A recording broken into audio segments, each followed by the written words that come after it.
Yebde mazimba. So mukona zvirukuitika kuno ku UK. Tiri kuGrafrica. Chada unocheka loan kunzo. Vemune zvayakuita.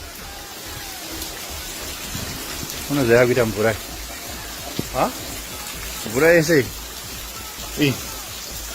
Haize kutamba nayo mvura iyi. Tinoda uri sea diver kuti ubude panze pana. Apo boss atiza. Anzi no iwe ubuda panze papo. Ini ndikarowa nemheni ndinofa. Saka ini ndina mashiripiti. Andivyo nemheni yo.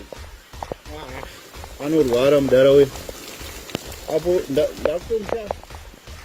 Andikutomboziva kwa mvura yacho iyi ndeyekurima mpunga iyi mhani. Mvura naya tidye mpunga. Inini no. Loan mower yacho ndeyemagetsi futi. Ndikagwenwa ipapo ndiri kufira passport ipapo. Handidi. Handisi kuda kufira munhu inini. Loan ngaigara yakadaro. Inhanzi kuda ini. Ngacheke yega.